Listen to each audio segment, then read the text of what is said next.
नमस्कार दोस्तों, मैं ओम यादव अपने यूट्यूब चैनल पर आपका स्वागत करता हूं, वंदन करता हूं, नमन करता हूं। दोस्तों, आज हम कुछ गणित के महत्वपूर्ण प्रश्नों को चर्चा करेंगे, जिसमें हम आपसे बहुत ही कम समय में और कम से कम लिख करके आपको प्रश्नों को हल करना सिखाएंगे। जैसे कि परीक्षा में आते हैं तो हम लोगों को ज़्यादा समय लग जाता है। तो आज का पहला प्रश्न रहेगा, किसी परीक्षा में अमर उत्तीर्ण होने के अंक से 8% कम पाता है और मोहन उत्तीर्ण होने के अंक से 20% अधिक पाता है। यदि उन दोनों के अंकों का प्रतिशत का अंतर 14% हो तो उत्तीर्ण होने का प्रतिशत क्या होगा। तो इसमें क्या है, अमर ने पाए 8% कम और मोहन ने पाए थे 14% ज़्यादा। तो कितना हो गया, 28% हो गया इनका अंतर। दोनों का अंतर जोड़ेंगे, एक का 8 कम है, एक का 14 ज़्यादा है, तो दोनों का 28 हो गया। और इनमें अंकों की बात करें और इसमें अंकों की बात करें तो इसमें आपका 14 अंक हैं, 14 अंक पाता है, 14 अंक। तो अंक कितने हैं, अंकों का अंतर अगर देखें तो 14 बैठता है।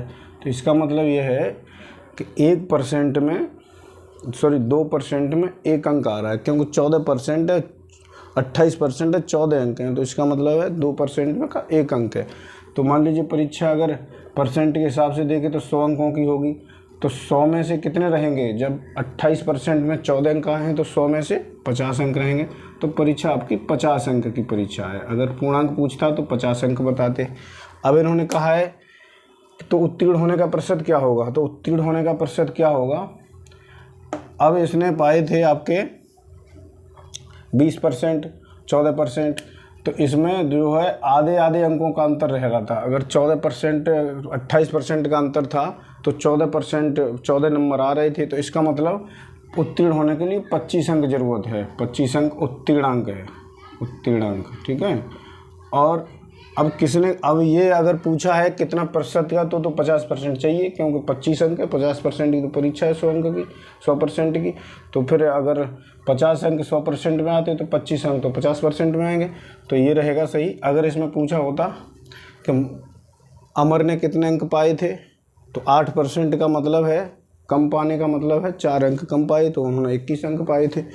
और इधर मोहन का पूछता कितने अंक पाए, तो 20% अधिक पाए, 20% का मतलब है 10 अंक अधिक पाए, तो 10 अंक का मतलब है 25 में से 10 जोड़ेंगे तो 35 अंक पाए थे। इन दोनों का परसेंट का अंक निकालेंगे तो कम कैलकुलेशन में ऐसे निकाल सकते हैं, दोनों का अंतर जोड़ के। अगला देखते हैं, 4 अंकों की सबसे बड़ी संख्या क्या होगी जो 88 से पूर्णतः विभाज्य हो। वैसे तो इसका नियम यह है कि 4 अंकों की सबसे बड़ी संख्या आप लिखें, उसके बाद 88 से भाग लगाएं, जो शेष बचेगा उसको घटाएं तो वो पूरा निकल जाएगा। लेकिन हम कम लिखने से ही आपको केवल आंसर तक पहुंचाएंगे। तो इसमें देखिए 4 अंकों की सबसे बड़ी संख्या हो गई, ठीक है, ये है। तो इसमें आपको रहेगा 88 क्या है, 88 होता है 11 गुणा 8 होता है। तो ये जो है संख्या, इनमें से वही संख्या कटेगी जो 11 और 8 दोनों को काटती हो। तो 11 से आप ये देख रहे हैं, ये भी कटेगी, ये भी कटेगी, ये भी कट जाएगी, सब कट रही है। लेकिन जो संख्या 8 से कटेगी और बड़ी से बड़ी होगी, वही 4 अंकों की सबसे बड़ी संख्या होगी जो 88 को काटेगी, 88 से कटेगी। तो इसमें 8 से देखेंगे पहले इसको, 8 एकम 8, एक बचेगा, ये तो नहीं कटेगा। इसके बाद कौन सा बड़ा है, ये है। तो इस पर 8 एकम 8, एक बचेगा, 8 दूनी 16, 3 बचेंगे, 38 हो गया, 8 3 24, 8 चौक 32, 32 के बाद 6, तो ये 68 हो जाएगा, नहीं कटेगा। इसमें देखो 8 एकम 8, एक 9 बचेगा, 19 हो गया, और 8 दूनी 16, 3 हो गया, 34 हो गया, 8 चौक 32, 2 बचा, 24 हो गया, 8 चौक 32, इसका 8 दिया 24 का मतलब ये 8 से कट रहा है। तो ये संख्या ऐसी संख्या है 4 अंकों की सबसे बड़ी जो 88 से पूर्णतः विभाज्य होगी। इसमें भाग देने की ज़रूरत नहीं पड़ी, केवल मतलब ये नहीं है कि 88 का भाग लगाते समय लगता है उसमें, क्योंकि 88 का टेबल तो आपको आता नहीं होगा, तो समय लगेगा उसमें। 3 क्रमांक सम संख्याओं का योग अगला देखते हैं। 352 है, सबसे बड़ी व सबसे छोटी संख्या का योग क्या होगा। तो 3 अंकों की संख्या है, तो जब कोई भी विषम संख्याएं दी गई होती हैं उनमें से अगर भाग लगाते हैं तो बीच की संख्या निकलती है। तो ये 3 क्रमांक संख्याएं 352, इसमें कितनी है 3, तो 3 का भाग लगाएंगे तो ये विषम संख्या है ना 3। अगर 4 अंकों की होती तो काट करके दोनों निकलते बीच वाले। मतलब 4 अंक होते तो एक इधर छोड़ता, एक इधर छोड़ता और 2 के बीच में आधा हो जाता। तो लेकिन यहाँ विषम है 3, तो 3 एकम 3 और 3 एकम 3 और यहाँ बचेगा आपका 1 बचेगा, 3 5 15 हो जाएगा यहाँ पे। जैसे 3 एकम 3, 3 एकम 3 और इसके बाद 2 बचा। 3 अंकों का योग है प्लस, इसमें सवाल में मिस्टेक है, यहाँ 252 रहेगा, यहाँ 200 रहेगा, इसलिए थोड़ा गड़बड़ी हुई। 200 रहेगा तो इसमें क्या करेंगे आप, 3 का भाग 2 में जाएगा नहीं, 3 8 24 रहेगा और 1 बचेगा, 3 चौक 12 रहेगा, मतलब 84 है। तो 84 बीच का है तो इधर 82 होगा क्योंकि ये सम संख्याओं का योग है, और इधर 86 होगा। और ये कह रहे हैं सबसे बड़ी और सबसे छोटी संख्या का योग बताना है, तो ये 8 16 168 रहेगा, 168 ये वाला हो जाएगा 168। अगला देखते हैं। हम लोगों को कम से कम लिखने से ही आंसर इनको प्राप्त करने हैं। इसमें देखिए ये ऐसे प्रश्न अक्सर आते हैं। तो अगर मान लिया हमने ये x के बराबर है, तो x के बराबर है अंडर रूट में ये रहेगा आपका 2, ये 3 यहाँ रहेगा, इसके बाद 4, फिर ऐसे ही रहेगा अनंत तक रहेगा।